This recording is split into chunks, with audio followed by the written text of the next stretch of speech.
Buonasera a tutti. Good evening and welcome to the Italian Radio Hour. Io sono Viviana and I would like to welcome back our regular listeners and also welcome any new listeners. Also, be sure to like us on Instagram and Facebook at Italian Radio Hour and subscribe to our YouTube channel to catch up on any past video interviews. Vorrei dare il benvenuto ai nostri ascoltatori da tutto il mondo. Grazie per essere con noi anche oggi mentre continuiamo il nostro viaggio per l'Italia e la cultura italiana. But today conversation is going to take us to the land of Italian American world with two big experts, John Viola, the professional Italian American, and Patrick O'Boyle, also nicknamed Il Professore, also the host of the Italian American podcast. Ma prima, pubblicità. Do you want to learn, improve, or master your Italian? Istituto Mondo Italiano can help. Located in the heart of Regent Square, Mondo Italiano offers small group classes and one-on-one private tutoring to help you learn Italian in no time. Visit us online at www.istitutomondoitaliano.org. Un caffè, per favore. My first cup of coffee sets the tone for my entire day, and I get my coffee at La Prima Espresso. La Prima has been brewing Pittsburgh's best coffee for nearly 35 years. Try any of their in-house roasted varieties of beans from all over the world at home, or come and enjoy an espresso or a cappuccino at any of their locations where their friendly baristas and familiar faces will make you feel at home, because a trip to La Prima is like a trip to Italy, only closer to home. Well, the moment has finally arrived. John and Patrick, or Pat, benvenuti. Welcome to the Italian Radio Hour. I'm very happy to be here. Well, we're extremely honored because we have many ties with our podcast and the Italian American community in general with Pittsburgh. So yes, it's a great honor for us to be now, how do you refer? Is it Pittsburgh land? Pittsburgh? How do you read the tri-state area? Like what is? Yeah, what the how do you area. Yeah. Pittsburgh tri-state area. Yeah, absolutely. And so we probably have a lot of connections, even some that we have might not have revealed before, but even though we were chit-chatting just a while ago, and I was asking John when he was in Pittsburgh, it was a tricky question because here it is. Oh no. Oh yes. That was back in the day, and when I had the pleasure to meet you, and I knew that picture existed. I just needed to dig out, and you gave me the year, made my search much easier.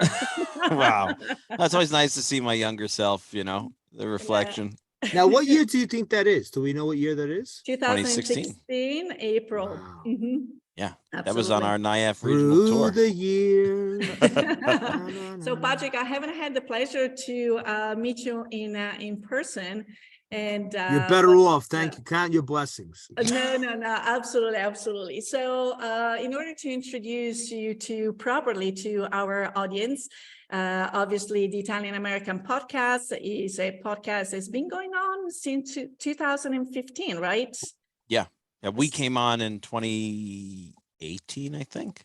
2017, okay. I think we started to discuss it. Yeah, I think so.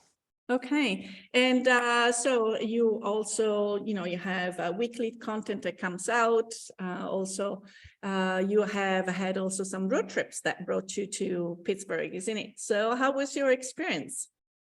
Yeah, we travel all over the country. We do a YouTube series called Greetings from Italian America, and we did get to Pittsburgh during the latter part of COVID, during restrictions a little bit. So we had an amazing couple of days there, and we had a big episode that came out already, and we have a couple smaller ones from some of the places that didn't fit into the first episode. So we've got, I think, another one coming out at Enrico Biscotti Company is coming out this week. So Pittsburgh's been the gift that keeps on giving for us.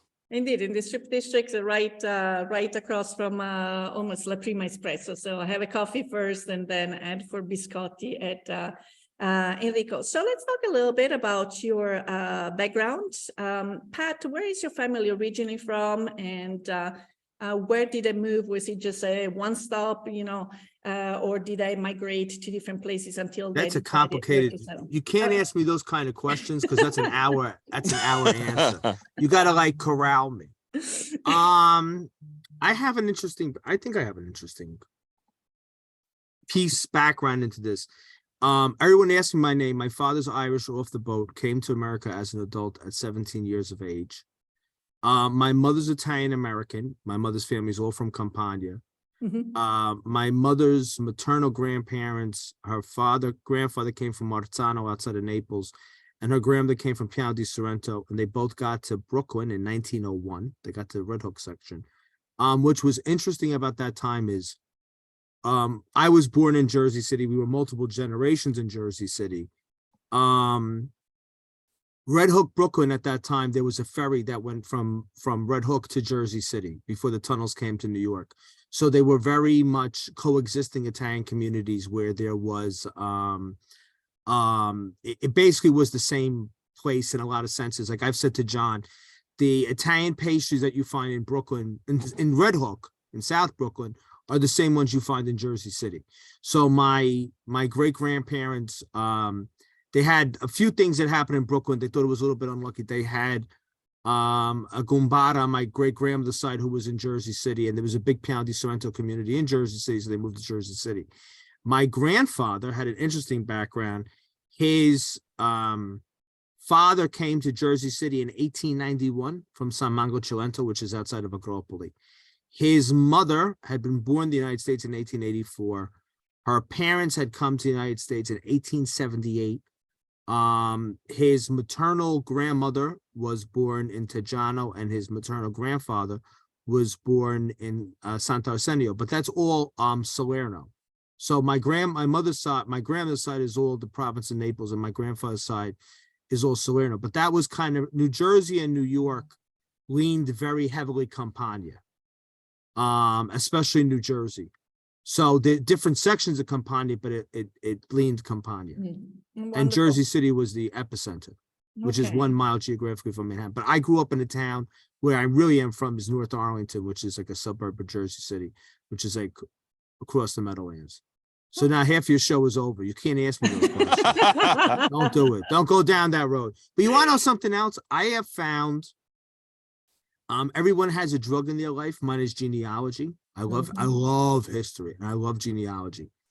And what's been fascinating for me is with the internet, I've been able to go further and further back on my Italian genealogy. So I said to John, like, where are we really from now? Because I found out in 1790, right? 1790, my grandmother's, I think, second great grandfather, I always miss the steps. I think it's second great grandfather, came from Vicequenza, which is the town next to Piano di Sorrento, right? So does that give me any claim to Vicequenza? On my grandfather's side, my grandfather had, let's say, a third great grandfather that came from San Teodoro di Serramazzano, which is also in the Cilento. My grandfather had another great grandmother that came from Valle Cilento. On my other side, on my grandfather's mother's side, I had ancestors that came from Roscigno in 1810. So it's the great intellectual question of who are we?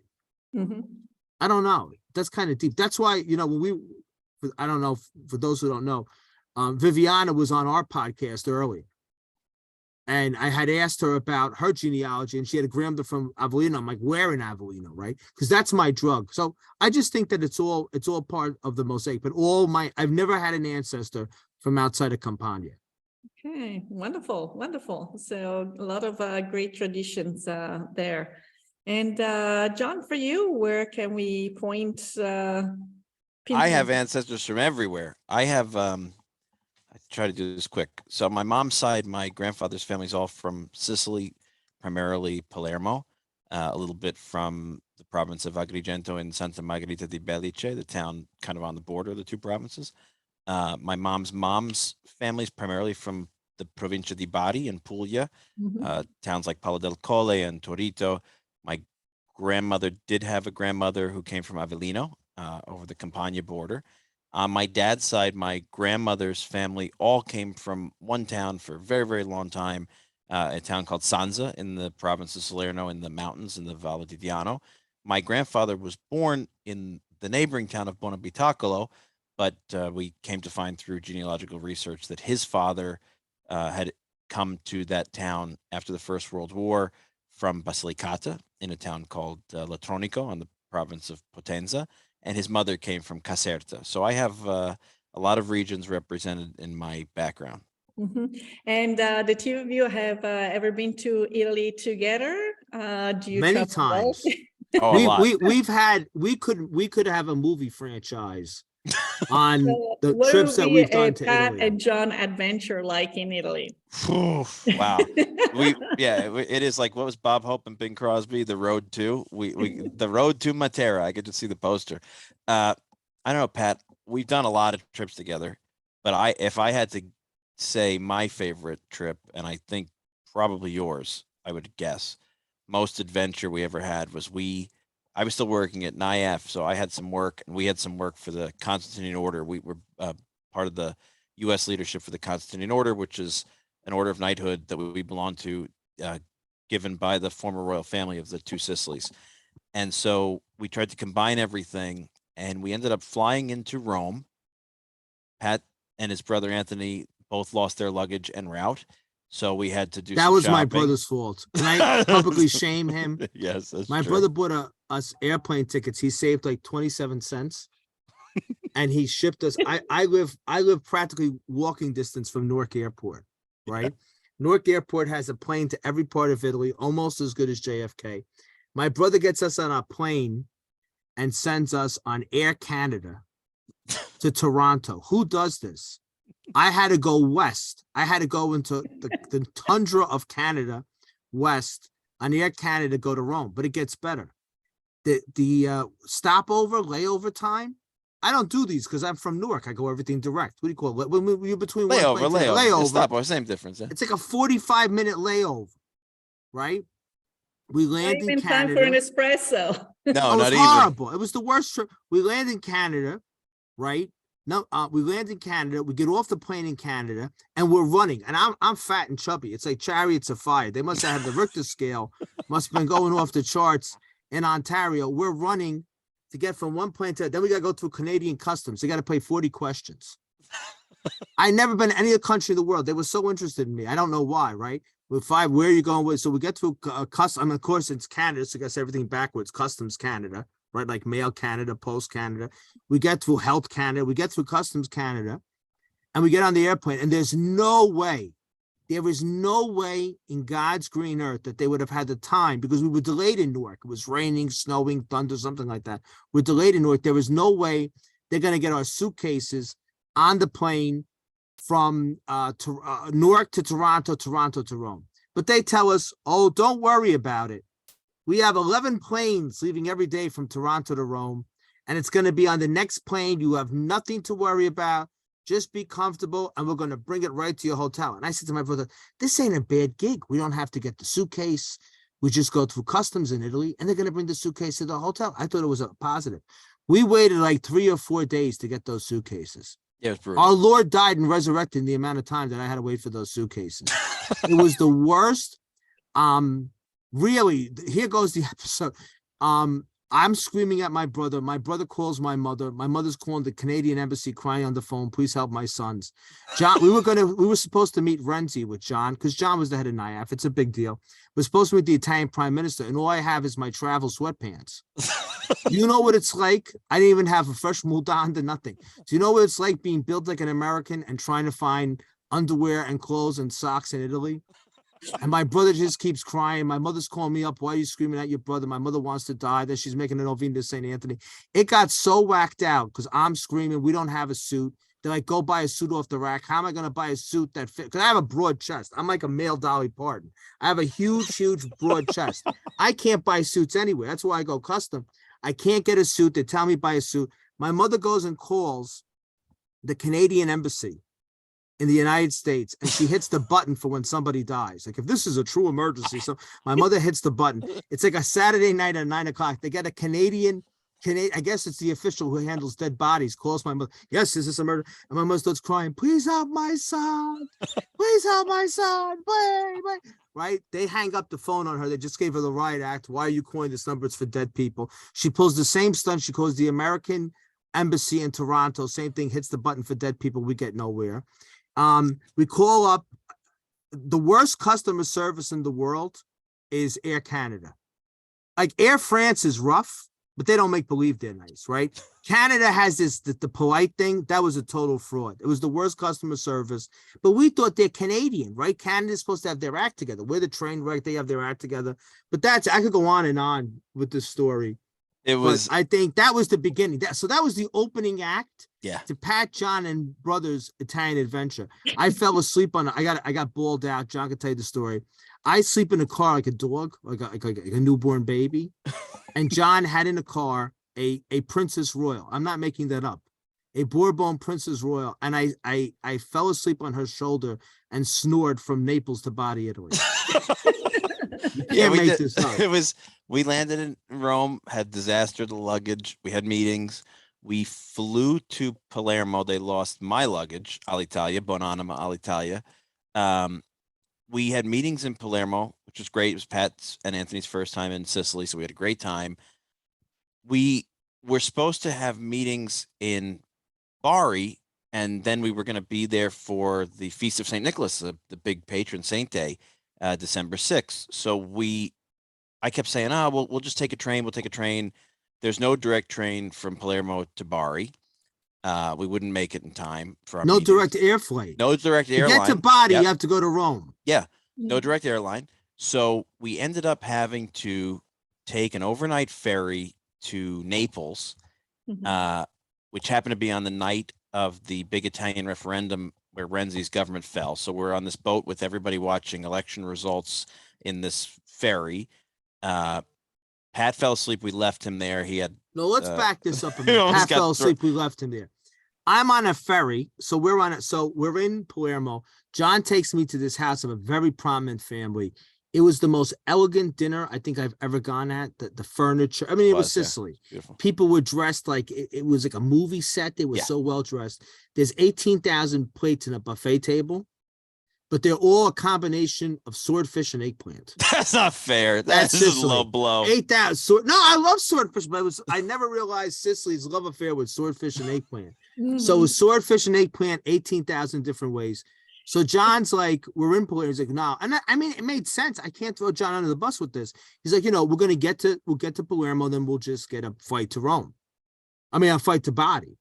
But then we find out that there's no direct flight to Bari. Then if you're going to leave Sicily, you got to take the ferry, get a train. So what we did was we wanted to go to civilization. So we decided to go to Naples. So we take the overnight ferry from Palermo to Naples. So we get on the boat, and what are the great things about Italy? You can't fly to Bari directly, but you can take a ferry from Palermo to Naples and eat there's no place in America you can eat as well as on an Italian ferry. I had big scaffaldune macaroni, John. I remember them. Yeah, it was delicious. What do they call them? Pacchetti here? Pacchetti, yeah. We had this fantastic meal, and we're drinking wine, and we're talking. And then what was exciting was it was the Renzi Constitutional Amendment vote night. So me, my brother, and John, and 18 bazillion Italians are sitting in the lobby of the ship, watching the results, and I'm sitting there.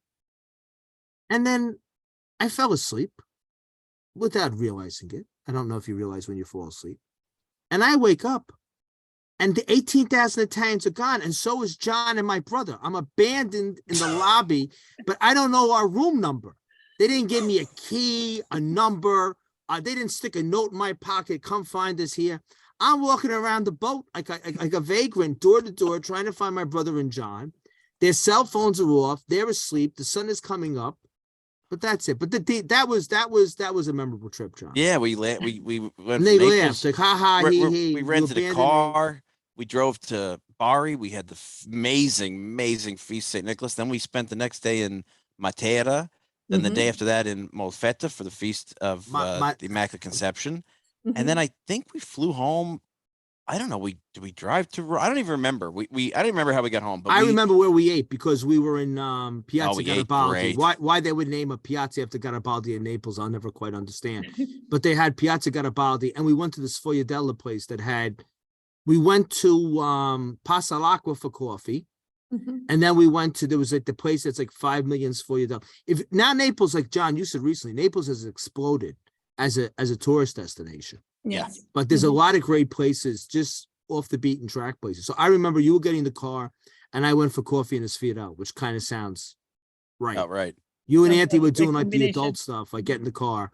Mhm. And I was there with the coffee and Sfia de la Yeah. Rama. So we've had so many amazing adventures. We've been all over Italy, north and south, in the deep crevices of it, and it's one of the blessings of my life that I met a friend and now business partner that I could do this with. Because my wife, who is Italian, has no interest in doing this with She me. has So Zippo interest, yeah, absolutely Zippo interest. Is there any place in Italy that you would see, I don't know, spending 6 months and feeling completely content? What would be some of your, I don't know, requirements as far as being the ideal place for your interest and lifestyle? You're more city, laid back, Oof. seaside. That's tough, Pat.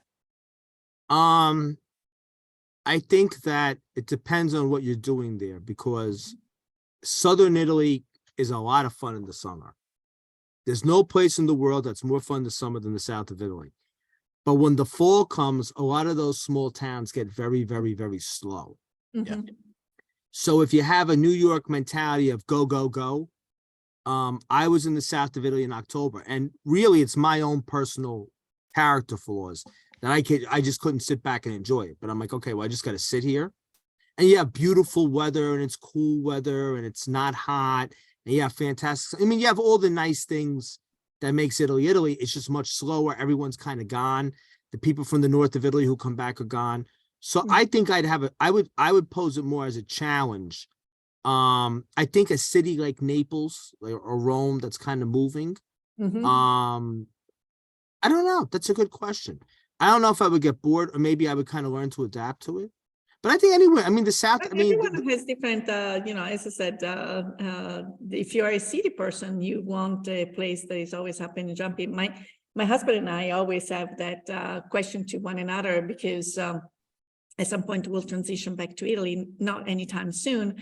But the question is where, and we've been searching for like over 5 years, because every time we go to a different region, either we fall in love with that region, we think, oh, this is it. And then you go to another place, it's the same thing, or you're in a different place in life where if you come from very hectic lifestyle, maybe you want to slow down, or vice versa. You want to be next to an airport so that you can pick up and go, or have family, friends visiting from other places. So it really, I think it really depends on where we're at, personality wise, and what point of life we're in. John, would you have any? I have a very similar to what you're saying. Like my wife and I talk about this a lot, because from the first time I ever visited Italy when I was 12 years old, I knew I wanted to live there at some point. And although I've spent extensive periods, I've never actually this is my residence. And we talk about it a lot as we have our first little baby daughter. She's a year and a half. We hope God gives us a few more. But at some point when we know our family's complete, we'd like to go over there for a while. And, my wife and I are great functional couple, Pat can tell you, but we don't agree on anything. So she lived in Rome for a summer for school. She doesn't want to live in Rome again. Didn't suit her. I could live in Rome, I think, very easily, because I've been there, every year since I was 12, and I love Rome. I love Naples. I love Palermo. I think she's an Italian citizen born here, but she's very passionate about the smaller towns. Mhm. And I think we both agree on places like Noto in Okay, Sicily. Sicily. Yeah, Lecce and Puglia. She Mhm. likes the cities that have a more sort of creative Mhm. bent, and like a hip bent, and those two certainly do. I think I could live anywhere in Italy, honestly, because my work is mobile, so I can avoid some of the pratfalls of working there, and I'm working for myself. I just love Italy, and I think I would be happy really anywhere. She likes Bologna too. Her parents lived there for a long time. I'm kind of particular to the south, Rome and South. So I hope someday we really do it. I think we will, and we'll be doing the same negotiation you and your husband are doing, which is what works for us now and for our Well, family. right now our homework, in addition to what Patrick has given me before, in our conversation, is indeed to keep on traveling throughout Italy until we find the answer. So it's not a bad homework to have. No, it's a good assignment. Yes, it's a good assignment. So we are indeed in a space, where promoting our heritage and culture is I think we embrace it as a mission, not as a job. It is taxing. It's 24/7, 365 days a year. And so I was wondering, since you have joined the Italian American podcast and also in your many other ventures, and what was your vision? What maybe has changed since the two of you took over? What has stayed the same? Great question. I thought it was the most whacked out, ridiculous, asinine. When John tried to get, is that, Yeah, am he I, fought me so hard. no one fought because I didn't understand what the podcast was. And then John calls me into his office one day and says, like, just be funny. It's the worst Like, it thing I was can a- say to him too, because That's the worst thing. Yeah. Huh. Why I can't is that say the Pat worst thing, be any, John? because he can't tell you to be anything. Like then you're analyzing what's funny, but I'm not a performer, but it really was just be yourself. When we got on the podcast, I had worked with Dolores and Anthony, who had started the podcast in 2015. I had gotten to know them through NIAF, and they'd come to me probably 5-6 episodes in, looking for support from NIAF. And I think I was their like 9th or 10th interview. They came to the headquarters and we did a whole show about the foundation. And I was right away, I knew we didn't have money to give them, but we could give them support. We could help them schedule interviews, utilize NIAF's clout to, advertise for the show. We could advertise on the show. So I was always a big believer. And then when I came back from DC and got married and intended to really get out of this space and work with my family, Dolores and Anthony approached me about some of the struggles they were having, because it was very hard for them with their real jobs to keep up a regular pace and a weekly show. I think they were doing every 2 weeks. Sometimes they were skipping, and the numbers were trailing off, because that's what happens when you're not consistent. And so I said, well, look, I think maybe I can come up with a second kind of show, different than your interview style show, where it's just more of a kind of light roundtable exploring Italian issues with friends and guests, and sort of what we call conversation in the living room. Yeah, exactly. Conversation over coffee, what we called the power hour. So we started doing that, and Pat was the first call I had, and Rosella right thereafter. And I said to Pat, it dawned on me that we could do that because when I lived and worked in DC, I would come home every weekend to spend the weekend with my now wife, and I would leave DC on a Thursday or Friday night at like 8 o'clock, 8:30. And I knew my time would be door to door, 4 hours from DC to Brooklyn, with a 15-minute stop in Delaware for a break. And I had timed it perfectly, no traffic. And there were many, many weeks where I would get out of the NIAF parking lot, dial Pat's number, speak to him literally the entire 4 hours, park in front of my apartment in Brooklyn, and then stay on the phone. And we'd just keep going.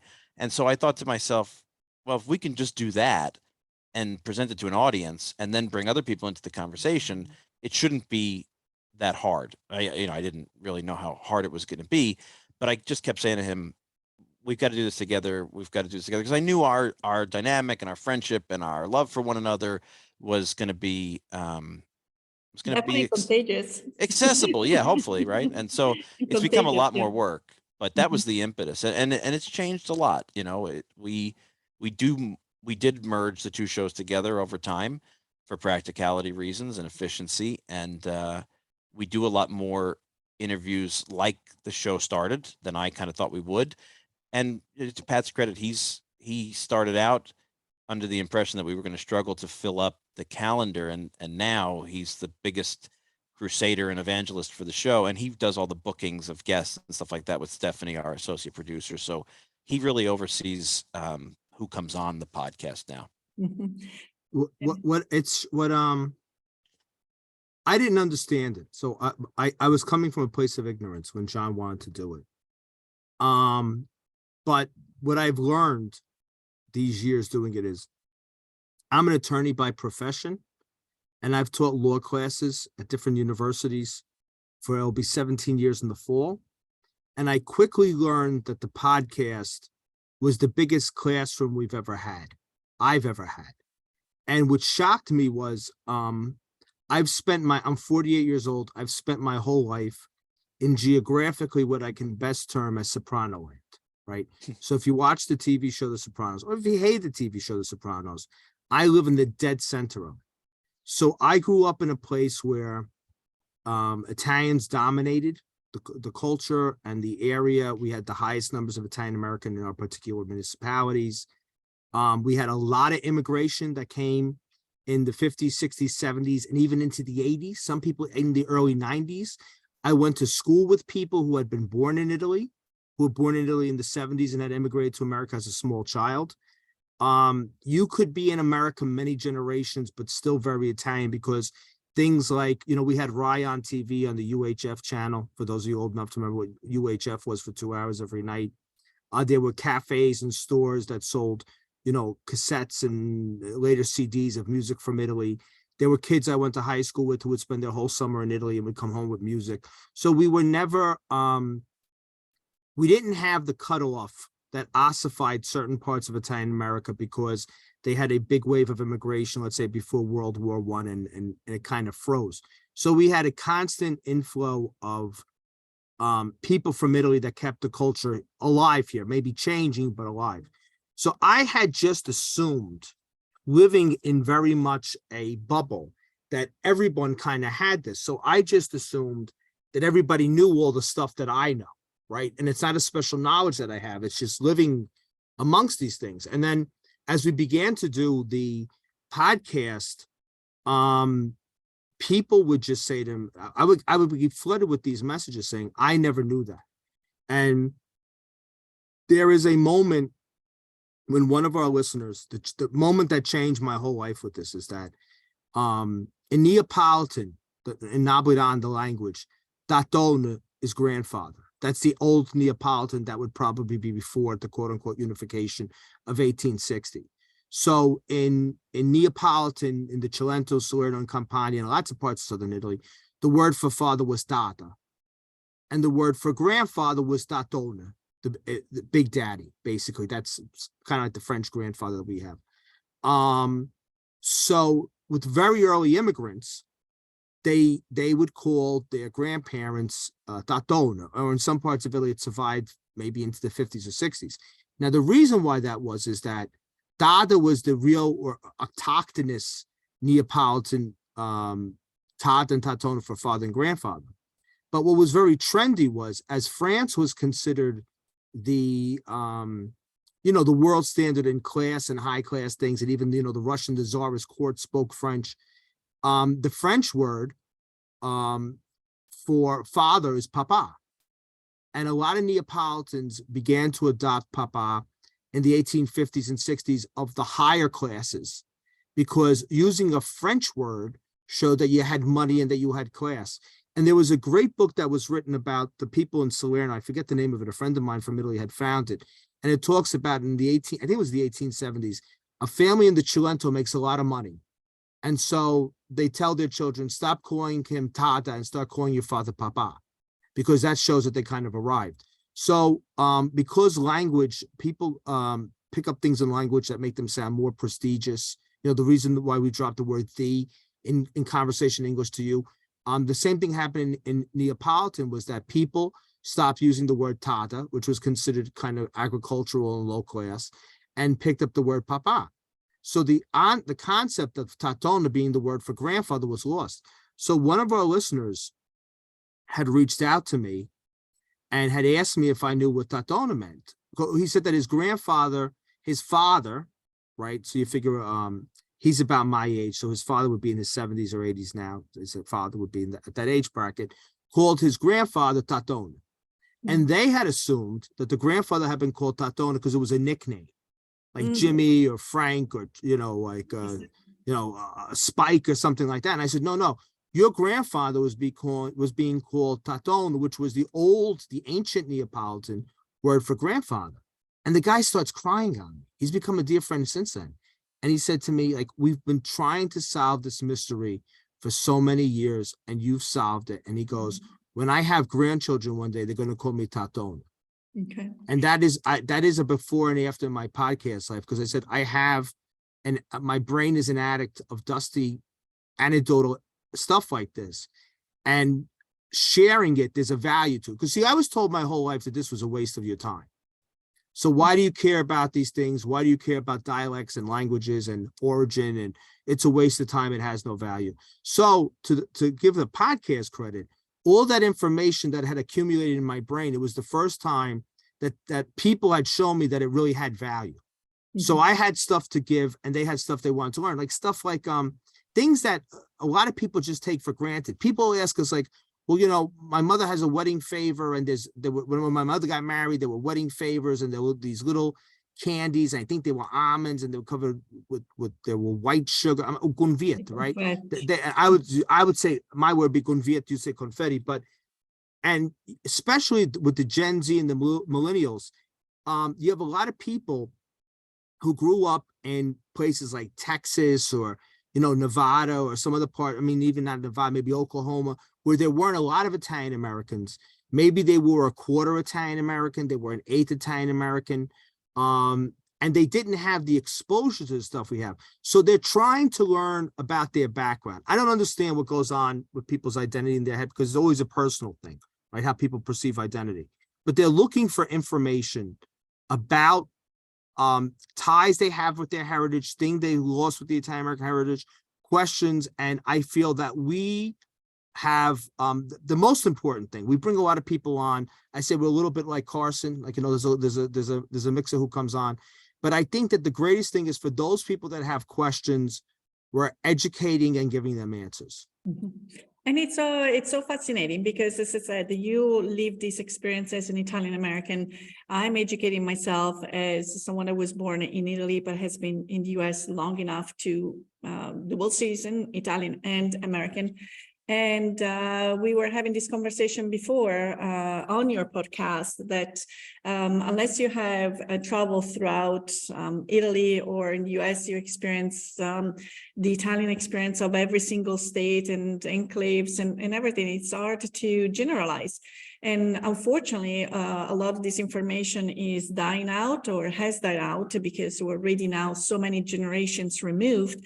And before, when we didn't have cell phones and the families were a little tighter together, and the kids sat at the table and had to listen to the grown-up conversations and the stories, unfortunately, that has been lost. So there's not even curiosity in asking a grandfather, so what was your childhood like? Is it boring? Or even the great-grandfathers are no longer around, and those maybe were the ones that experienced that had the first-hand experience of immigration. So this digging out, and you know, thanks to your work, Pat and John and everyone within this space, as we were saying before, it's more of a mission, trying to put all these, everyone adds a little tassel to this puzzle that will take a lifetime. It will never be completed because life goes on, and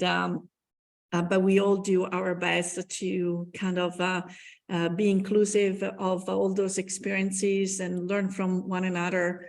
And so that's you bring up a great point. If I had to answer from all the experience we've had with the podcast and just with being leadership in the Italian American community in general, it's not a simulation, it's not the language. The number one break in the culture is the death of the multi-generational family living in one place. So if you ask me, I would say, and I don't know if John would concur, 9 times out of 10, people, I would say, Gen X and younger, or even boomers, who have a very strong sense of Italianness or connection to the culture, 90% of them grew up with a grandparent who lived with them. And I think that that is, I don't know what it is. I lived with my grandmother my entire life. My grandmother died when I was 21 of a heart attack very suddenly. I lived with her my entire life. I often think how different I would be had I not. And I think that the grandparent to grandchild passing of cultures, stories, traditions, that is the mortar, that's the brick and mortar of so much of this culturally. And I find that, you know, and the world has just changed, that people now living separate, you know, like years ago, even if you didn't live with the grandparent in the house, they were down the block, they were next door. I think it's very hard to pass stuff on. There's something magical about that grandparent relationship. When you have grandparents living across the country, that kids talk to maybe, oh, mom's talking to grandma, pick up the phone, a few times a month. They see them maybe once or twice, a few times a year. That's where the real break comes from. That's more of a threat to us as a culture than intermarriage and Americanification, if you want to call that. I don't know what you feel about that, John. Well, you, John, you're also a father, so now you have that weight on your shoulder as well. Yeah, sure do. Yeah. No, I agree. I mean, we talk about this a lot. I think I was born in the same building my dad was born in, and my grandmother was born in. His mother was born in when they came from Italy. She was she was the last kid in her family, so she was born here. And when we left that tenement house, we moved to a suburb in New Jersey, and we all went together. And so I grew up spending every day seeing my grandparents on my dad's side, seeing my mom's parents a lot. I am who I am because of them. I know that. I was the oldest grandchild. I spent a ton of time with them, and I asked questions. And then, I could pass this stuff on to my brothers and cousins and now nieces and nephews and stuff. And that's part of what we learned here at the show, right? Like, we say all the time that we educate and entertain. And I remember when my grandfather died the year after, my grandmother cooked less fish for Christmas, or different fish, or somebody brought salmon. And I remember thinking, like, salmon seems very strange, even, yeah, it's fish, whatever, Christmas Eve. So I said to my grandmother, I was like 17, my grandfather died. I said to my grandmother, Grandma, teach me the recipes that you cook, that Grandpa used to cook. I want to make sure I can do them forever, my lifetime. And so she taught me. And then the next year, I took my brothers and my younger cousins with me. We went shopping. Eventually, I went to Fordham University, which is right on Arthur Avenue. We transported from our old neighborhood in Brooklyn to Fordham and Arthur Avenue, which has got everything really close. And it became a great family tradition where my generation, my brothers and cousins and I, were not only doing the cooking, doing the shopping, but we were learning it all. So now, that's 4 years ago. So those are 25 years later. We still cook together. We still shop together. It's a different mix of who gets to go every year, who's working. So it's a different combination. But sometimes my nephews come, and my nieces. So now I know that if anything ever happened to me, my brothers and cousins could keep alive these multi-generational recipes and the traditions. And it's not just because they want tradition, but because they enjoy it. It's real. We've lived it, and it's great memories for us. So we try to do the same thing on the show, is live the culture, share with people, make it fun and make it accessible, and energize people to be evangelists outward in their family. And we get a lot of letters of people say, I started jarring tomatoes again because my family hadn't done it in 50 years. And I named my child after my parents in the old tradition because you talked about it on the show and it was such a compelling case. Or I named my child the Italian version of the name so that we could reclaim this, or, all these different things. Mm-hmm. I think we have the opportunity, what Pat has always called the digital piazza, to use these technologies to share our passion and our knowledge and inspire people to do the same. I do think it becomes a contagious kind of domino. And I want to share for your audience, because it's one of my favorite things. Pat and I met at an event completely coincidentally. We became friends very quickly and really best friends very quickly. But the thing that united us was a conversation about growing up in those tenement houses, because each of us had lived in our grandmother's house in an apartment before moving to the suburbs. And the thing that united us was that our grandmothers, neither of the places, the apartments had individual bathrooms. They had hallway bathrooms. And our grandmothers would make us use, pots, chamber pots. Container, Yeah, which was called a pisciatura. Yeah, chamber pot before bed. Right, and he said, pot, right. I remember my grandmother saying, "Go, Pat, go," and she used a paleo ricotta container, and mine used an old decommissioned cooking pot, and it united us. Who else could share that? And we became very, very fast brothers. My grandmother, the bathroom, the bathroom was in the hall, right, on my grandmother's floor, and she was afraid I was gonna get pneumonia because Italians are constantly paranoid over cold air. Yeah, and getting outside and getting it. So my grandmother would hold a ricotta container. That's why yellow ricotta containers freak me out. And she'd say, peace, you feel me, peace. And then she'd go, peace, you feel me. So I heard that for the first 4 years of my life. And John and I shared that experience.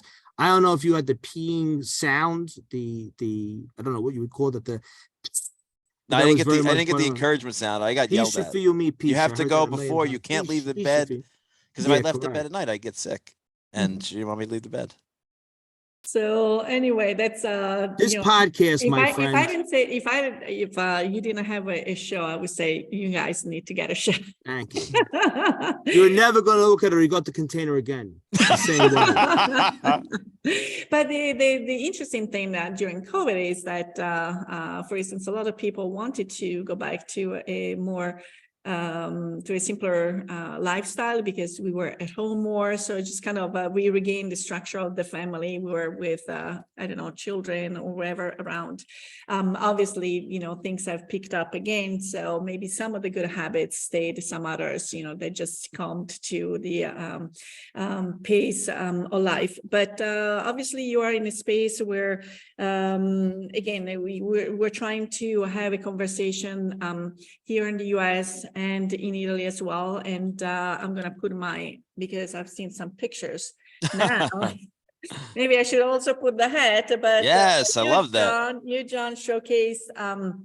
You actually, I believe, were the mastermind behind the conference of the Italian American Young League leaders. That was indeed with the purpose of presenting the conversation that we're having to the new generation, what it means to them to be Italian Americans, and how, again, because they might be so far removed from their grandparents, how they make that experience their own experience. And I got to tweak that. Let me just tweak that because I want to tell you what I learned in the trenches at that conference. People looking in at them have a different perception of what we actually saw there. And that's what I wanted again for you guys to elaborate. It was a convention of the kids who cared.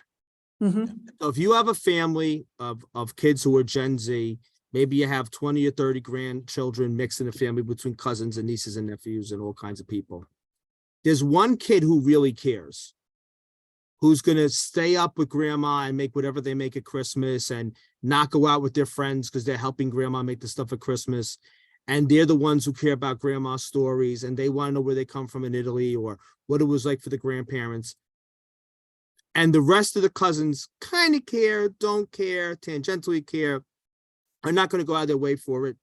The all-star kids, the kids who really care, the leadership, a lot of them feel alone because everyone's like, well, why do you care about this?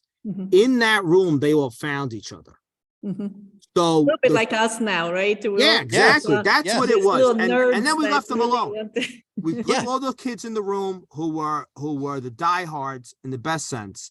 And they're like, wow, the fact that I'm so involved in my Italian parish or the Italian club in town and I'm 21 and everyone else is 78 to 86. And I think to myself, why do I go to this? That reaffirmed them, that event, that they are not alone. And what they do has value. Yeah, absolutely. And I feel very blessed and fortunate that I get to see people from, different spectrum and different, from the 5-year-olds all the way to the 80s, and how the younger generation, they are taking an interest and finding out who they are. We did a lot of projects during the year.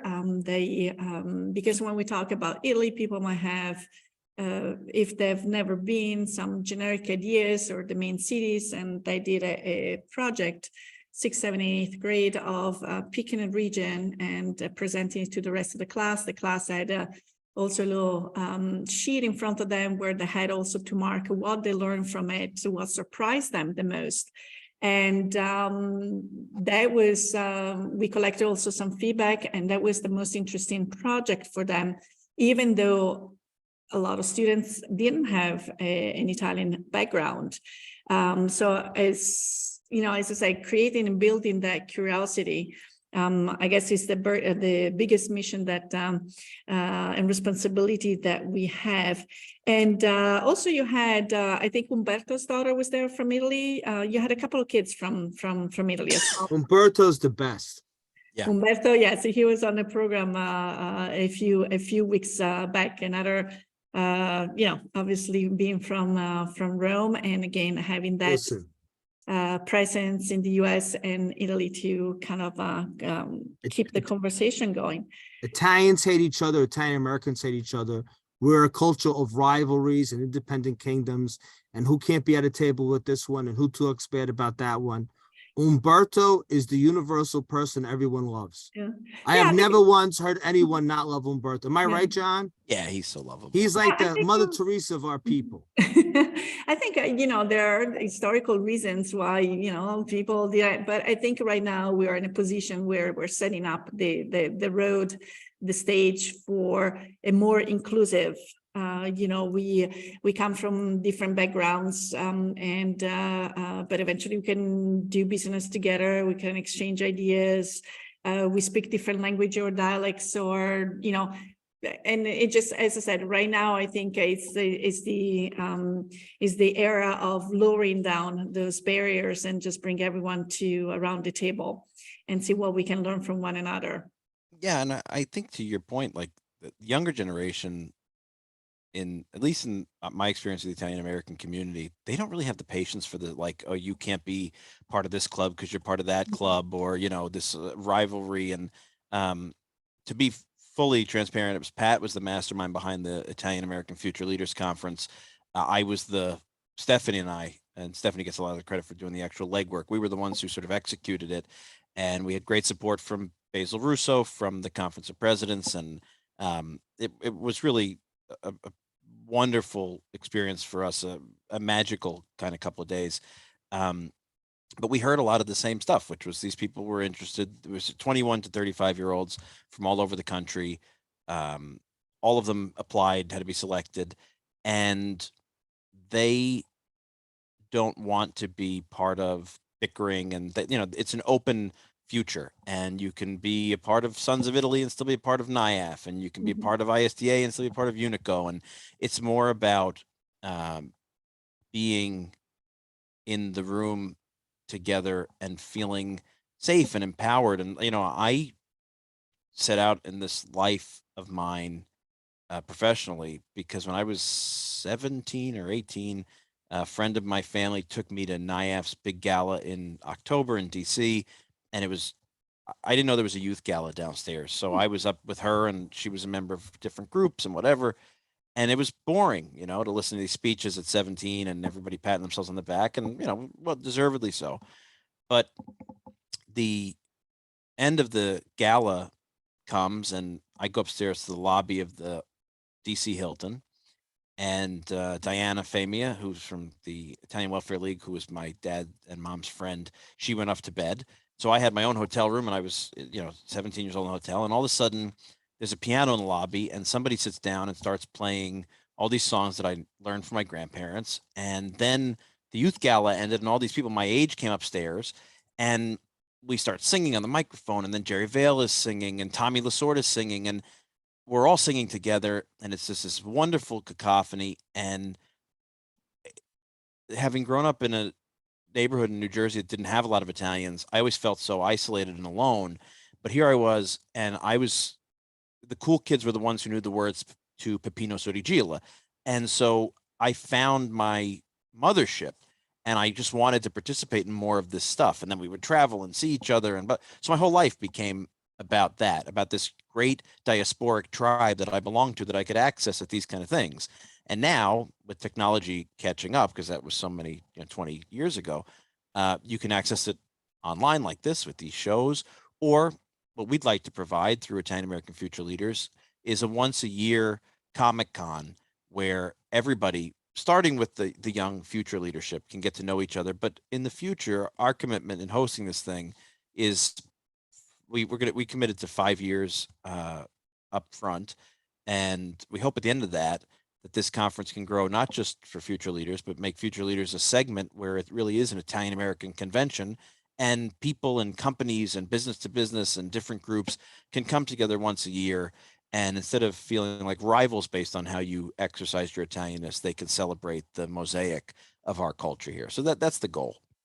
That's so they, how was, if I may ask, how was the day kind of structured? Did I have, I would assume maybe there were some guests presenting, but also some group work, so to speak, or maybe little projects. Could you take us inside some of the activities without sharing your secret sauce, but anything Sure. you'd like people to look forward to if they decided to participate next year?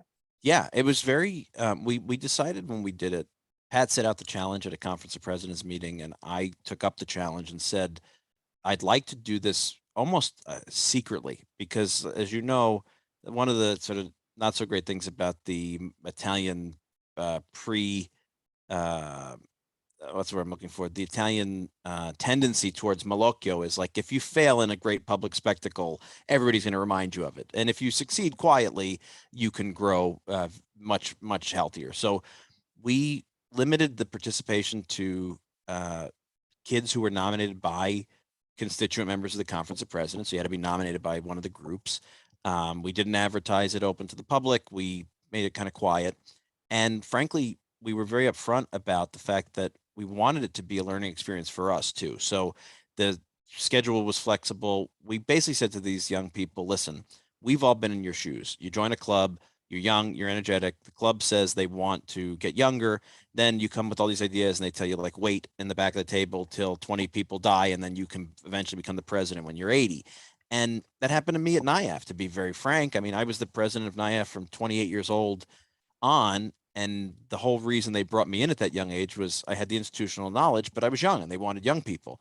And unfortunately, when you get them young people, a lot of times they want to go backwards and they want to return to what they enjoyed. And that's fine. But in my belief, if you're going to be a leader for your community, your mission has to be to serve the people coming after you, not yourself and your contemporaries. So we said to these young leaders, listen, we're going to lead a couple of segments, but you tell us where this is going to go. We're creating this for you to lead the conversation. So we did some SWOT analysis of the, strength, weakness, opportunity, threat around the community, the culture, where it is. We did segments on utilizing social media in advertising, on dual citizenship and answering those questions. We did a segment with Umberto on the U.S.-Italy relationship. We had a lot of fun and games, and we went to a hockey game in Florida. We went to, we did a big dinner and a karaoke party, which is one of my favorite things to do. And, I think it's safe to say, and Pat probably agrees, we expected some portion of the 100 kids to be those who were cajoled or connived or convinced by mom and dad or nonna, whatever. But they were all really enthusiastic. Many of them had done incredible things already, created groups, running projects. And I was hesitant. We were locking them in. And I thought, oh, this may be tough. This might be awkward. But from the first night's cocktail party where they registered, they were like they had found their tribe and they were so tied. And now we still do ongoing stuff in approaching next year, because once you become a fellow of this project, we intend for you to be on part of its leadership going forward as we bring in new kids. But a lot of them get together where they live. They have macaroni together on Sunday. And so, they've become part of this collective. So I think the secret sauce is we all love to be together and celebrate. When we're able to do that in a place that is not top down, but is bottom up and is inviting your contribution and leadership, whatever that may be, I think you've got a good chance of success.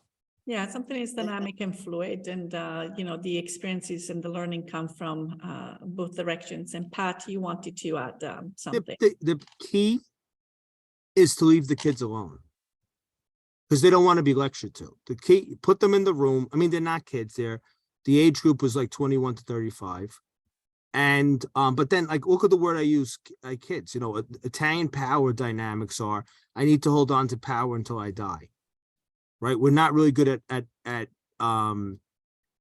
giving younger people a moment at the steering wheel. And I think the one thing I had heard about a lot of the kids who came was their fear was that they were going to sit down and a group of baby boomer Italian Americans in their 70s were going to lecture them. You need to do this and you need to do that. You should do it this way. And that's what was their fear. And the fact that we were there to listen to them and say, okay, because we're going to be dead one day.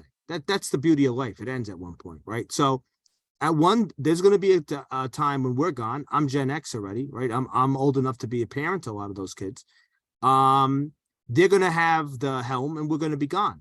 So, and that's going to be their own world. They're going to have an Italian America that's very much theirs. You know, I was involved with NIAF long enough that I saw the transition from the greatest generation to the baby boomers.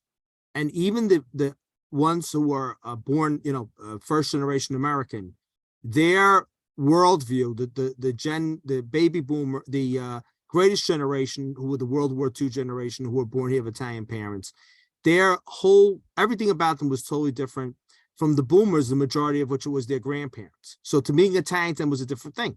And to this Gen Z, there's going to be a lot of differences. They're much more mixed ethnically, right? They're like the Heinz 57 different, all, they're part German and Polish and Mexican and Ukrainian and Salvadorian. So you're going to have a mix with that. We had an Albanian girl come to the conference. We had no idea she's Albanian. She's like, I just love Italy, so they're not decisions for us to make. They got to make decisions for what their house is going to look like when it's theirs. And I think the way you do that is you put them in the room and you let them figure it out. And when they want to ask us for our advice or our guidance, we're there. Mm-hmm.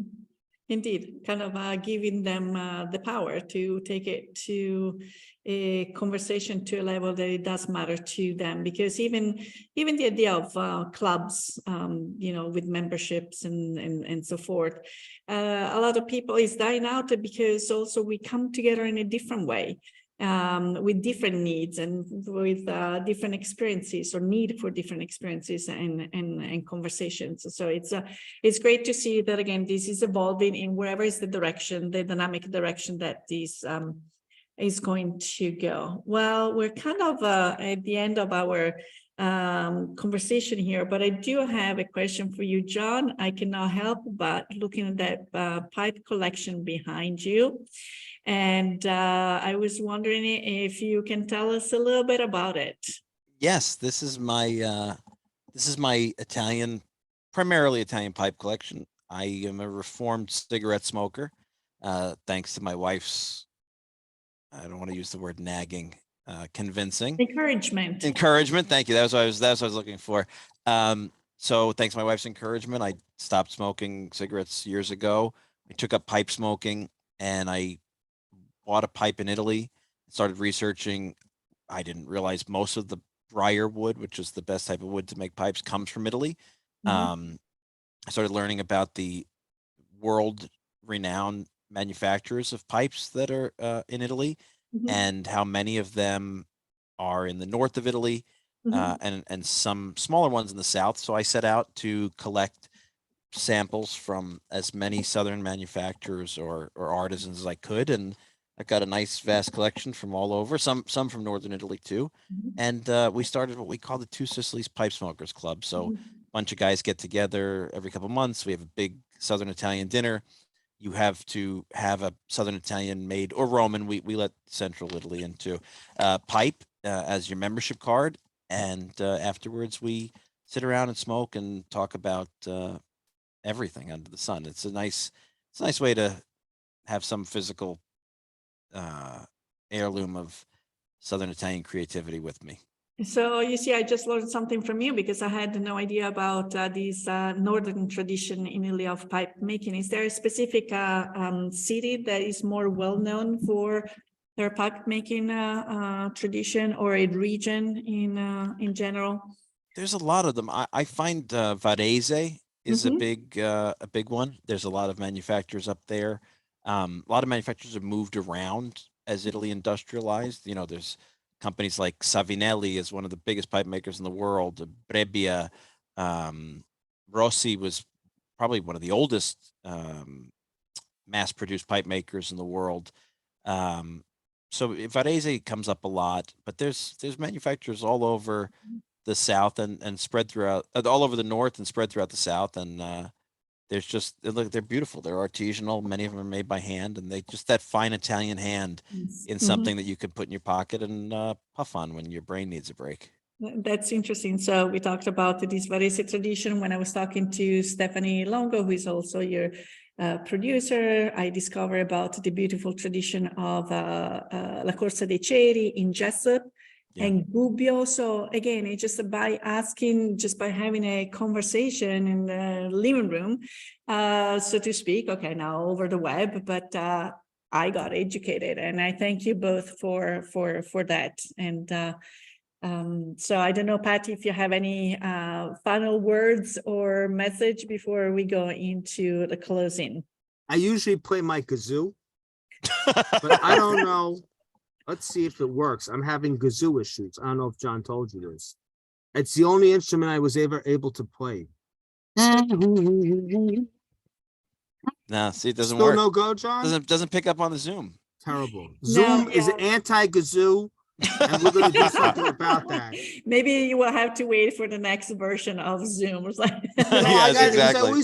I used to play an Italian song as we closed on my kazoo, and now Zoom. Maybe Zoom doesn't want to hurt people's ears. I don't know. So, maybe John had it locked out. I don't know. But if you want to bring me to Pittsburgh, we could go to Sam Potti's coffee shop. Absolutely. And I can do a kazoo, a whole concert. Yeah, I can do a concert, a Neapolitan music concert on my kazoo. Okay, wonderful. We do have a date then. Thank you. Thank you.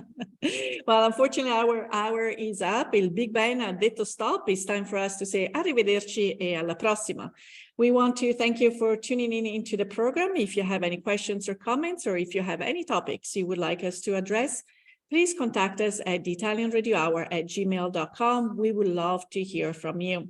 And remember, if you or any of your family and friends have missed a prior episode or would like to listen to this episode again, please visit our website at www.istitutomondoitaliano.org and click on the Italian Radio Hour tab.